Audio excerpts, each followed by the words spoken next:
सुप्रभात बच्चों, कैसे हैं आप सभी। मैं आशा करती हूँ कि आप सभी बहुत अच्छे होंगे और स्वस्थ होंगे, है ना। और अपने घर पर अपनी सेहत का ध्यान रख रहे होंगे और अच्छा अच्छा खाना खा रहे होंगे जो सेहतमंद होगा आपके लिए। ठीक है, तो अब हम आज हमारी कक्षा संस्कृत की कक्षा में आज हम क्या करेंगे।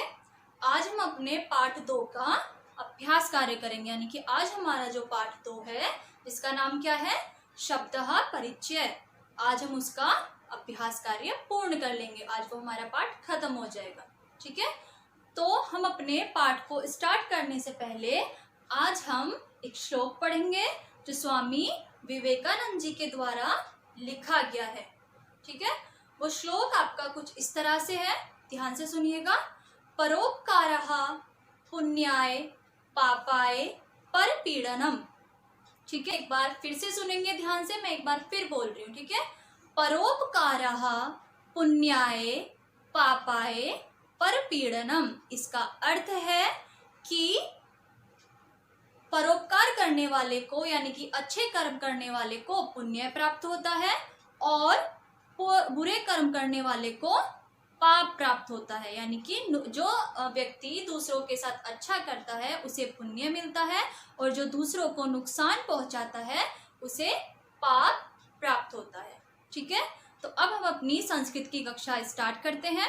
आज हमारी संस्कृत की कक्षा मैंने आपको पहले भी बताया कि आज हम अपने पाठ 2 का अभ्यास कार्य पूर्ण कर लेंगे और हमारा पाठ 2 आज समाप्त हो जाएगा।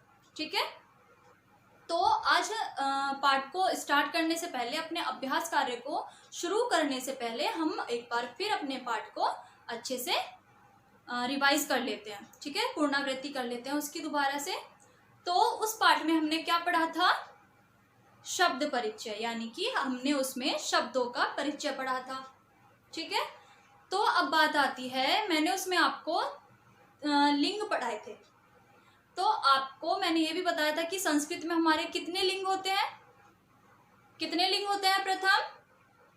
वेरी गुड, संस्कृत में हमारे 3 लिंग होते हैं, है ना। तो सोनाली, मुझे आप बताइए कि वो 3 लिंग कौन कौन से होते हैं। सोनाली, आप सुन रहे हैं? आप मुझे बताएंगे कि वो 3 लिंग कौन कौन से होते हैं। वेरी गुड, वो 3 लिंग हमारे पुल्लिंग, स्त्रीलिंग और नपुंसकलिंग, 3 लिंग होते हैं ना। Very good. और उन वचन कितने होते हैं हमारे वचन भी 3 होते हैं, एक वचन, द्विवचन और बहुवचन। ठीक है, तो अब बात करते हैं हम पुल्लिंग की। सबसे पहले हमारे पास कौन सा लिंग है? सबसे पहले हमारे पास पुल्लिंग। तो पुल्लिंग किसे कहते हैं और मुझे उसके उदाहरण भी बताएंगे। ठीक है, देवांश, आप मुझे बताएंगे कि पुल्लिंग किसे कहते हैं। वेरी गुड, जो शब्द हमें पुरुष जाति का बोध कराए उसे हम पुल्लिंग कहते हैं। अब जल्दी से मुझे इसके उदाहरण बता दीजिए। बालकः, रामः। Very good. उसके बाद आपको पुल्लिंग समझ में आया कि पुल्लिंग किसे कहते हैं। उसके बाद हम बात करते हैं हमारे स्त्रीलिंगों की। तो स्त्रीलिंग किसे कहते हैं, कौन बताएगा? कौन बताएगा, जल्दी से बताइए, स्त्रीलिंग किसे कहते हैं।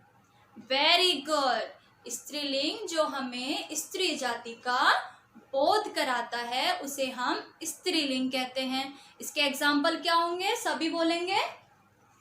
बालिका, सीता, महिला, माला। गुड, ठीक है। उसके बाद हम नपुंसकलिंग किसे कहते हैं।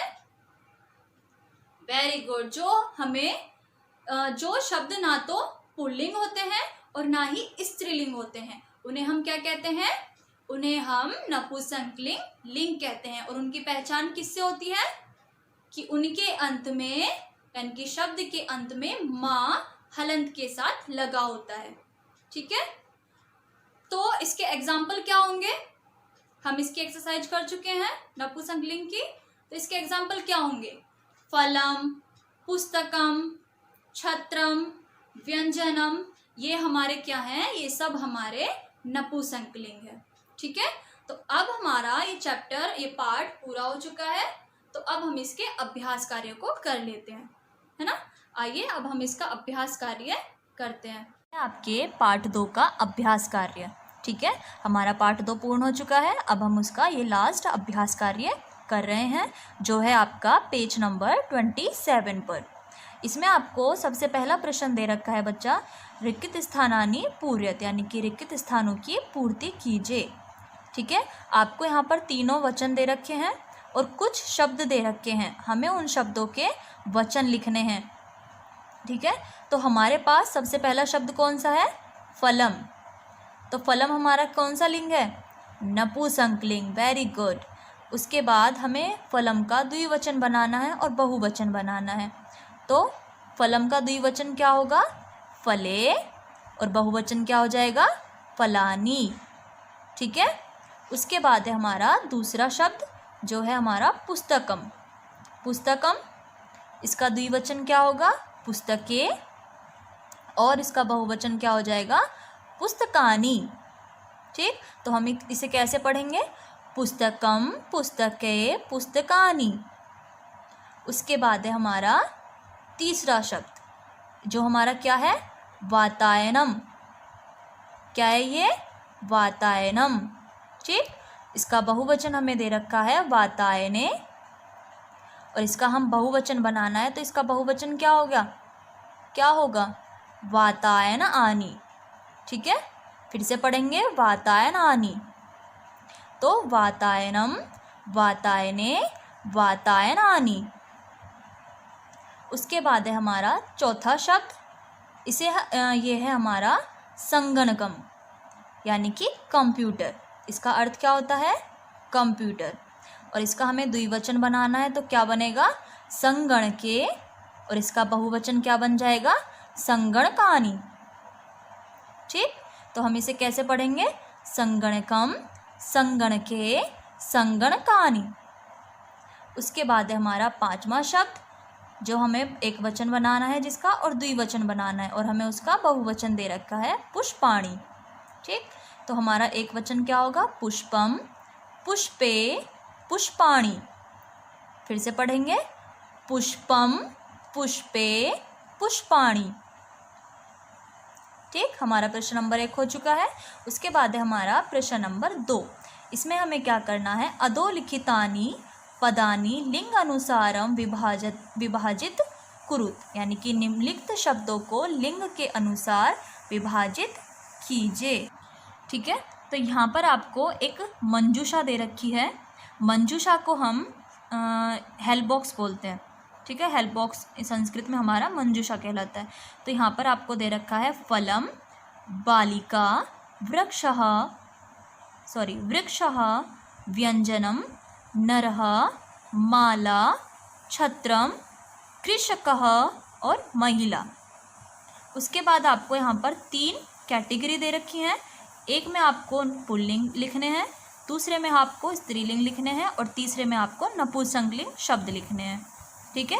तो सबसे पहले हम पुल्लिंग शब्द छांटते हैं कि इसमें हमारी जो मंजूषा दे रखी है उसमें हमारे पुल्लिंग शब्द कौन से हैं, ठीक है। तो हमारा पहला शब्द क्या है, वृक्षः, दूसरा शब्द नरः, और तीसरा शब्द हमारा कृषिकः, यानी कि किसान, ठीक है। उसके बाद हम स्त्रीलिंग छाटेंगे। तो हमारा स्त्रीलिंग क्या है, बालिका, माला और महिला। उसके बाद है हमारा नपुंसकलिंग। उसके बाद है आपका नपुंसकलिंग। इसमें हमारे क्या बचे हैं अब, फलम, व्यंजनम, छत्रम, ठीक है। अब आते हैं हम अपने प्रश्न नंबर 3 पर। प्रश्न नंबर 3 में हमारा क्या है, अधोलिखितानि शब्दानाम आधारेण उचितम वचन चिनुत, ठीक है। यानी निम्नलिखित शब्दों के आधार पर उचित वचन में हमें राइट का चिन्ह लगाना है, ठीक है। तो हम पहले पढ़ते हैं बालकः। तो बालका हमारा कौन सा वचन है, एक वचन है, द्विवचन है या बहुवचन है, जल्दी से आप बताएंगे। बालका हमारा एक वचन है, वेरी गुड। उसके बाद है हमारा गजौ। ठीक है, क्या है? गजौ। तो गजौ में हमारा क्या दे रखा है? कौन सा वचन है गजौ हमारा?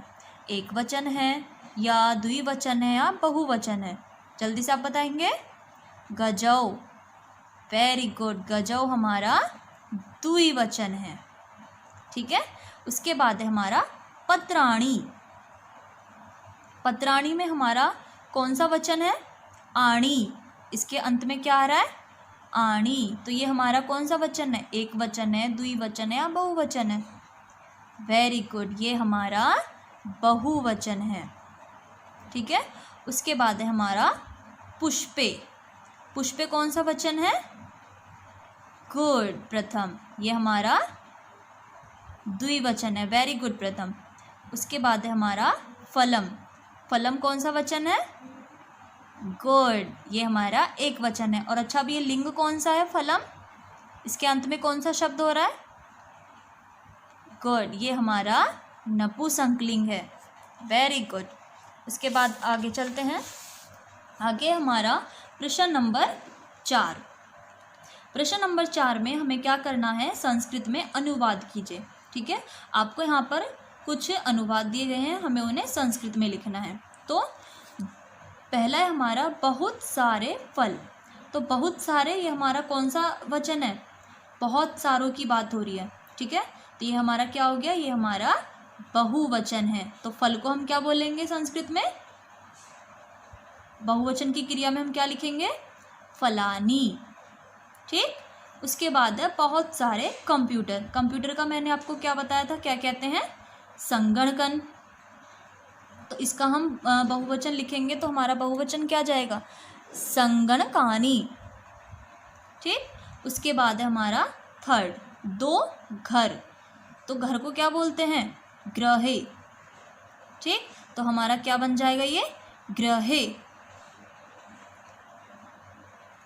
उसके बाद है हमारा दो फूल, यानी कि पुष्पे।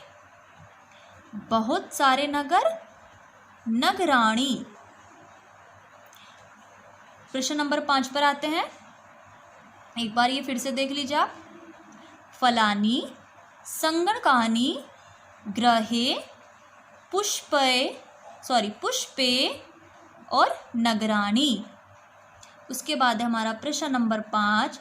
कोष्ठकात् शुद्धम विकल्पम चित्वा रिक्त स्थानानि पूरयत, यानी कि कोष्ठक में दिए गए शब्दों में से उचित शब्द चुनकर रिक्त स्थानों की पूर्ति कीजिए। तो पहला है आपका डैश गच्छतः। तो कौन जाता है? तो गच्छतः, ये हमारी द्विवचन की क्रिया है ना। तो इसमें हमारा जो शब्द प्रयोग होगा वो भी हमारा द्विवचन का होगा। तो इसमें क्या लग जाएगा? हमारा पुत्रौ। उसके बाद है हमारा सेकंड डैश पतति। तो पतति हमारा एक वचन की क्रिया लगी है। एक वचन धातु जो लगा है हमारा वो एक वचन का लगा है। तो इसमें क्या हो जाएगा? पत्रम पतति। अगला है डैश पठन्ति। तो पठन्ति हम अपने धातु अभी तक पढ़ लिए होंगे। तो अंति कौन सी उसमें लगता है? कौन से वचन में लगता है? वेरी गुड, ये लगेगा हमारा बहुवचन में। तो क्या हो जाएगा? बालकः पठन्ति। आपने पठ के धातु रूप पढ़े हैं, पठती पठत पठन्ति। गुड। उसके बाद है हमारा फोर्थ डैश नमति। तो बालः नमति। फिफ्थ है हमारा डैश धावतः। तो क्या लग जाएगा? अश्वः धावतः। उसके बाद आपको यहाँ पर क्रियाकलाप दे रखा है, यानी आपकी एक्टिविटी दे रखी है। इसमें क्या है? दिए गए चित्र को ध्यान से देखिए, यानी कि जो आपका ये चित्र है इसको ध्यान से देखिए। चित्र में दे रहे व्यक्ति व वस्तुओं के नाम को उनके लिंग अनुसार लिखिए। तो इसमें आपको क्या क्या दे रखी है? एक लड़की है और झंडा है, तस्वीर है ना, और क्या है? एक नर भी है, यानी कि स्त्रीलिंग है, पुल्लिंग है और नपुंसकलिंग भी है, तीनों है। तो हमारा जो पुल्लिंग में हम लिखेंगे वो हम लिखेंगे ध्वजः और घटः, यानी कि घड़ा, बालकः और चषकः। ठीक, स्त्रीलिंग में हम लिखेंगे क्योंकि स्त्रीलिंग ही हमें एक ही दे रखा है, तो बालिकः।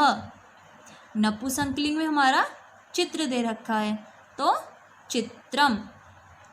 तो ये आपका पाठ 2 अब हमारा पूर्ण हो चुका है ना। हमने तीनों लिंग पढ़ लिए हैं, ठीक है, और तीनों लिंग ही हमने द्विवचन में भी पढ़ लिए हैं और बहुवचन में भी पढ़ लिए हैं। तो अब हमारा ये पाठ 2 पूर्ण हो गया है। आप ये अपनी बुक में एक्सरसाइज कर लेंगे सारी जो भी मैंने अब तक कराई है, और एक बार फिर आप इस पाठ को पढ़ लेंगे।